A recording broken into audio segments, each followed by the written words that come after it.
translation if someone asks a question in another language. How does That's it so work? cool. You just put it on, and it will be in English in your ears. If someone this? usually Italian.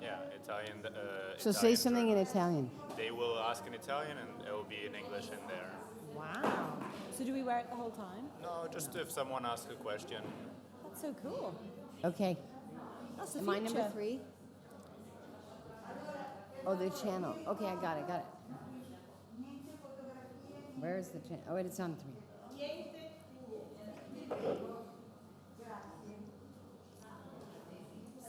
But we don't have to wear them now, right? We can take them off. No. Okay. If you hear someone speak Italian, just pop them on. A little bit.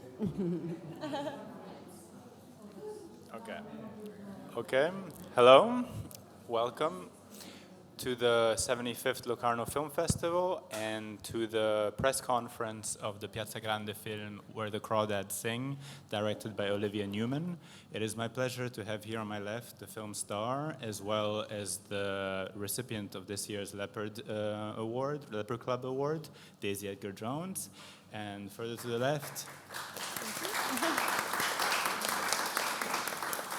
And further to the left, the president of 3000 Pictures, Elizabeth Gabler.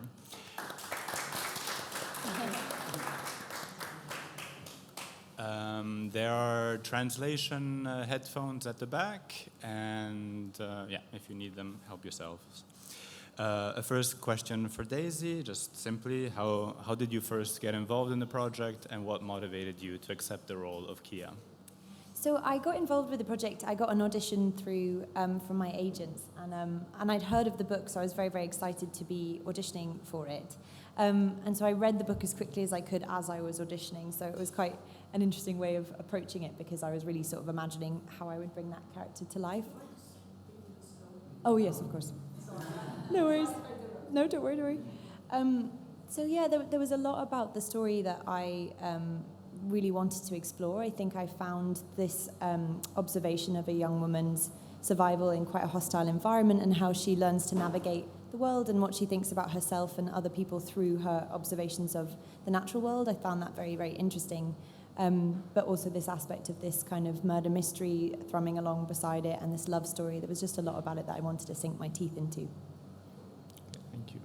And Elizabeth is one of Hollywood's leading executives when it comes to literary adaptations.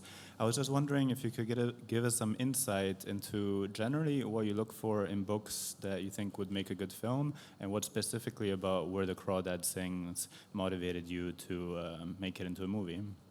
One of the things, obviously, that we look for is a story that can translate visually to the screen. So in this case, Crawdads was one of the most descriptive and evocative worlds that you could possibly think of going into, and also very original. We hadn't seen the marshlands in that way in cinema. So I always look for something where you invest in the characters and that you're with them on their journey, and that you become so engrossed in their journey and rooting for them that you want to see it come to life on the screen. And the last thing is a story that is easily translatable to cinematic form. So a lot of books are wonderful, and it's engrossing to read them, but when you think about trying to make them into a screenplay form for 2 hours, and be able to translate those words into pictures and actors acting those roles, you have to really know that you can have the vision to do it. And for this one, it was very clear for me that I could see it as a film. If anybody has a question, just raise your hand and I will point you. Oh, there's already one here in the front. Wait, actually, in the back we'll get you a microphone. Talking about literary adaptations, many of your last roles, Daisy, are taken from books, like the series Under the Banner of Heaven, Normal People, this movie. How did you approach for these kind of roles? Do you read books? Which is your preparation for these roles? Yes, definitely reading the book again and again and again and again and again, as many times as you can. But I think from having done it a few times now, I've realized that ultimately, the main thing you have to try and do is capture the tone of the story. And you want to be left with the same feeling when you finish the film that you're left with when you finish the book. And I think if you can capture that, then you are allowed to also provide a different version of the story and a different angle into those characters. And you know, it's also interesting for me when I read a script to see the different ways you can adapt a book, because in this case we have this kind of beautiful voiceover that permeates throughout the film, so you have a sense of the character's inner life in that way. And so I enjoy sort of seeing how a scriptwriter will choose to kind of what method they'll use to adapt that story. But I think capturing the tone is really the main thing you can try and do. And in this case, playing a character from North Carolina when you're a British actress, and on top of that there was the period setting, these must have been particular challenges. Can you speak about confronting these challenges? I actually, I prefer acting in an accent. I feel very embarrassed when I act in my own voice. I think having that separation from yourself is really helpful. And in this case, that North Carolina sound is quite a gentle one and quite a lyrical one. And I think finding that was really helpful to find a physicality as well in Kaya, because I think our accent changes the way we move. Like my accent, I think, is naturally a wee bit self-conscious. Whereas that kind of quality of that North Carolina really helps with that character, because she ultimately, although very resilient and strong, is also a very gentle person. So I found it very helpful, actually. Mm-hmm. And Elizabeth, the film script is extremely faithful to the book. Was that already clear from the start, or was that a decision of the scriptwriter? It was a decision that was collaboratively made by all of us, our whole team working on it. Our producers, Rhys Witherspoon and Lauren Levy-Newstadter, and my colleagues at 3000 Pictures.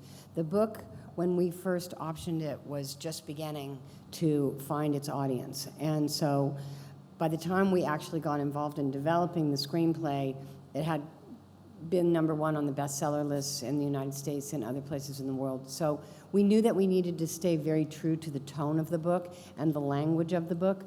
But if you look at the actual adaptation, you will see that it's a bit of a trick, because we changed the structure of what happens in the book, not the story, but the way that the story is told, which is kind of an art form when you're working on adaptations. You think you're literally watching the book, and if you go back and look at it, you'll realize, oh, no, they changed that. But that's more for pacing and suspense. For this story specifically was what we chose to do. Mm-hmm. But we definitely wanted to have Delia's voice there very strongly. And Daisy, one of the book's main aspect is that Kia has an incredibly intimate relationship with the marsh. It's as if nature were a person. Is this something, do you also have an intimate relationship with nature, or did you have to acquire it?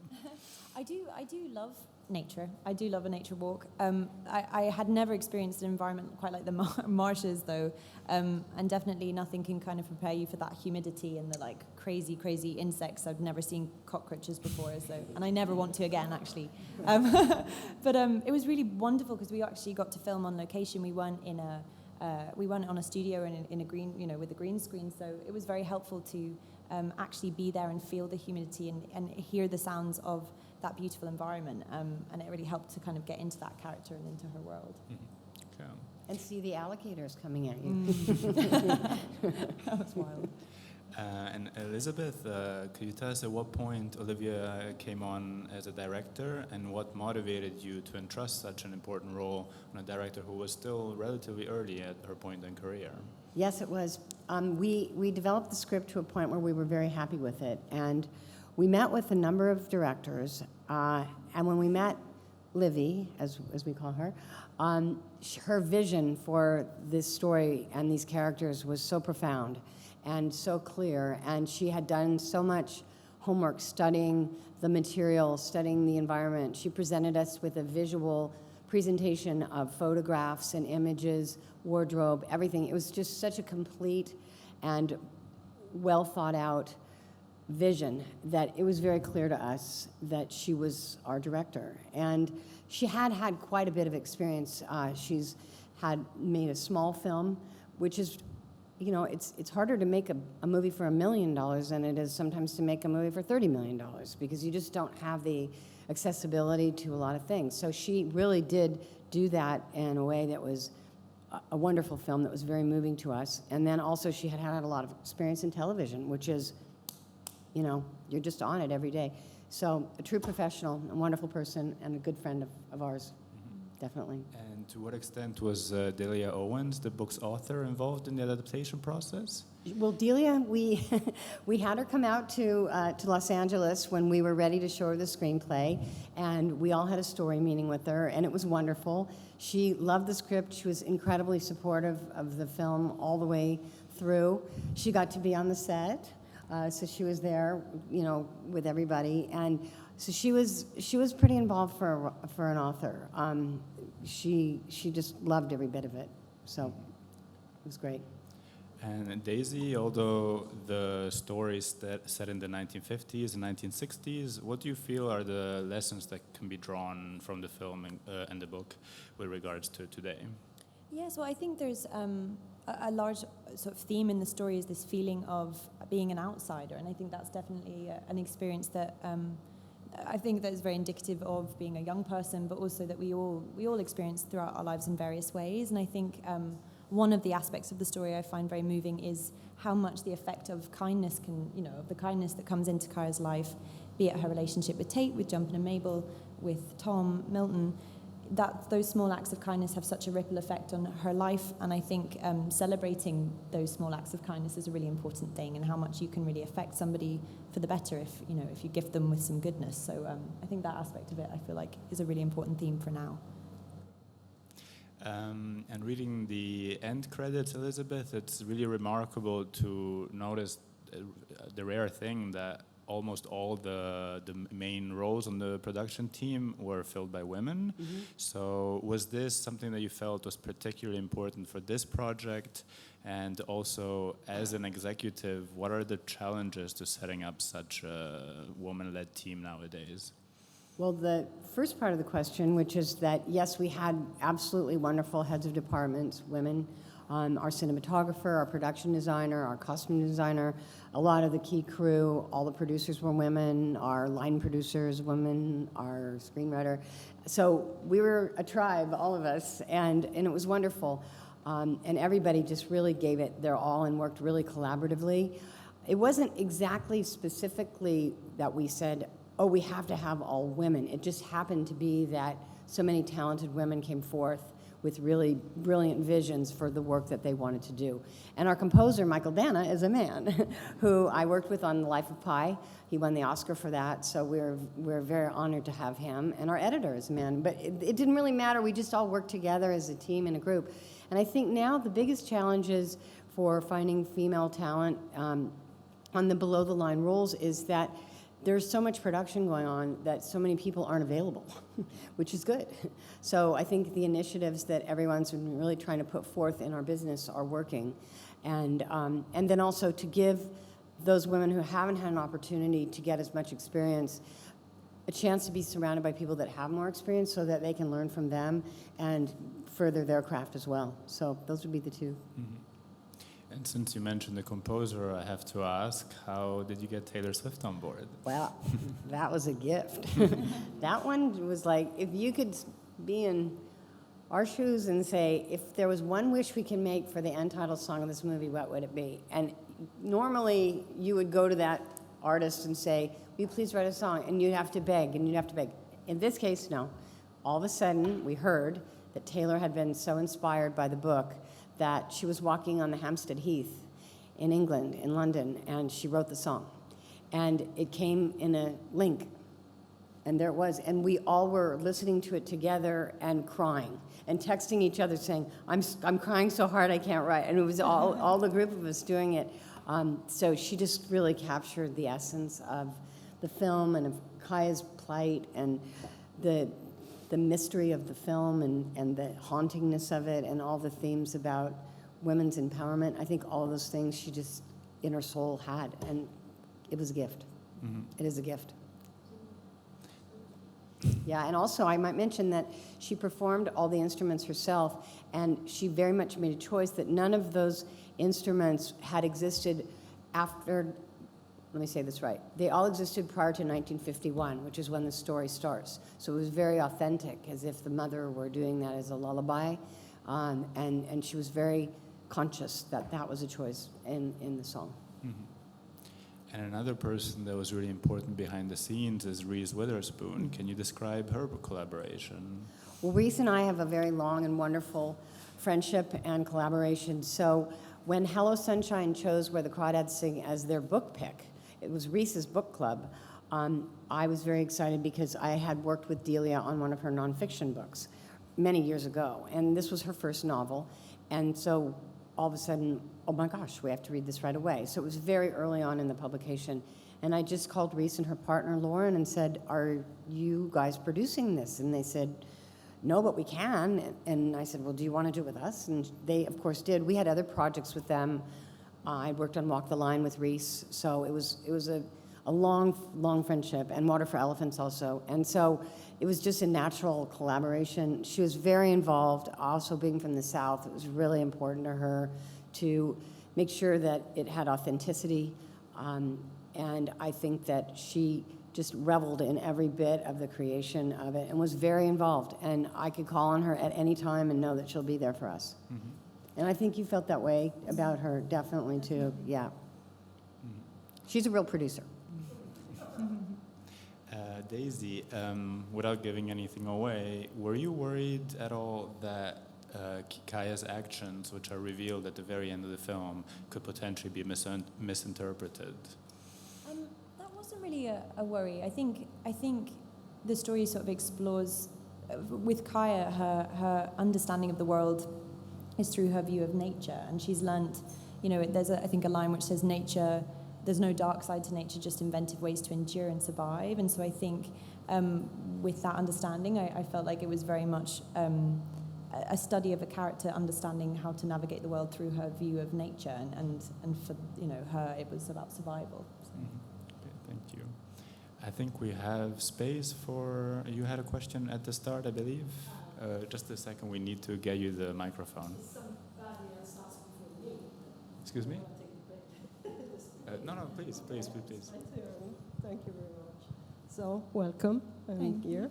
I would like to ask you, the first time you had the auditions for this character, you would be already prepared, surprised to be called back, maybe? I don't know. What kind of reaction did you have?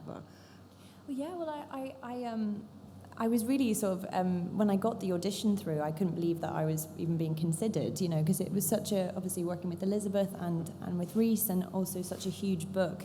And it was also during COVID, so there was a weird, is this even happening? Because the auditioning was over Zoom. So I think Livy was on a laptop balanced on about 4 pillows, and my friend was reading in the bath. So it was a very kind of surreal experience. And my audition, I think I met with Livy, I had my audition, and then I got the part pretty much within about 4 days. So it was a very, very quick turnaround. So I kind of, it was just very surreal, really. Do you feel now to be popped up, famous in one movie? It's so magical. I've been wanting to be an actor since I was very wee, and I've watched Elizabeth's films for years, and so I've never been in a film that's had a sort of a cinema release. So just knowing my friends texting saying I've got some popcorn and I'm watching your film is really cool. And actually it's amazing because at this festival, my first ever film, which was a very small indie film called Pond Life, I did when I was 19, is also premiering here, strangely. I don't know why that's happened, but it's really cool sort of to be here with this film, which is so huge and has such scope and I'm so proud of, and then also have the first ever wee film that I did when I was 19 on at the same time. It feels very strange and surreal. Thank you very much, and good luck for your career. Thank you. There's a question there. Hi, speaking of Rhys Witherspoon, she's someone who's made the move from a very successful actress to now being very successful as a producer. I know you're earlier on in your career, but is that a path that might interest you in the future? And if so, what kind of stories would you be interested in telling? I really admire that aspect of Rhys's trajectory, and she really wants to, to support women and put complicated women at the forefront of her stories. And so I think I'm very interested in the whole process of filmmaking. I love acting, but I love why DOP has chosen to shoot something with a particular lens, and I love the music that imbues a scene with a whole different meaning, and I love every aspect of filmmaking. So I think producing would be so magical because I get to learn about it all and be involved in a lot of the decisions. So definitely, and I'd love to direct at some point too, so I'd love to do it all, really. Daisy. Back there. Hi Daisy. My question is, since you have made this movie and read the script and the book, do you have another point of view in outsiders in our society?